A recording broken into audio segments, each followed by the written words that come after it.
jam'iyyar PDP ta ƙaramar hukumar birnin Kano ƙarƙashin Sabo Muhammadu Dada da mai girma DG Sarki Ali Daneji da mai girma Ibrahim Isa Ibrahim Abdullahi wanda ake kiransa da Lalo, wanda ice duk an gwagwarmaya duk matasa da mata da wa'anda lokacinsu bai yi ba na yin rijista ta zaɓe wadda za mu kori wa'annan mutanen su fito su yi rijistar nan, saboda wa'annan mutanen in ba da rijistar nan ba za a kore su ba, zuwa za su yi kaci bakaci kamar inda mai girma Ganduje ya faɗa a baya ya ce a 2019 an yi kaci bakaci.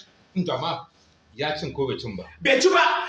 Garba Kore da Gida da Ahmad Sadatima ni su ne ma suka bani mamaki a jiya a hirar da suka yi, wai suke cewa Sha'aban Ibrahim Sharaɗa bai ci zaɓe ba, kotu ce ta bashi. Ganduje ma bai ci zaɓe ba, kotu ce ta bashi. Me yana ga cikin wannan? Ya ba za a gaya musu ba, mutanen da muna ɗaukar su a cikin sahun dattawan Arewa su zo su irin wannan aika-aikan daga yau sai yau an cire su daga kwamitin dattawan Arewa. Mu ne 'yan kwamitin dattawan Arewa masu faɗa aji, masu faɗa gaskiya. Da ni da ɗan Bilki Komanda fa a 2015 mu muka kawo Ganduje cikin kudura Allah ya zama gwamna yake mana gani yanzu ka duba abin da aka yi wa dan Bilki a Kano. Akwai wani komanda a APC bayan dan Bilki komanda? Akwai mana ba kai da jin labari. Wane ne shi? A wancan komanda aka shi da gare ku. Ai ba wani komanda a jihar Kano sai dai komandan matsorata a APC, amma komanda na gaskiya shine dan Bilki komanda. Kuma abin da muke gaya wa'annan mutanen wallahi 2023 gudun ya da kanin wani ne. Allah ya sa muna da rai da lafiya. Wa'annan su Audu Kantoma, Audu Gudu sarkin tabargaza wanda yaransa suke gayawa Profesa Hafiz Abubakar dan waliyin Allah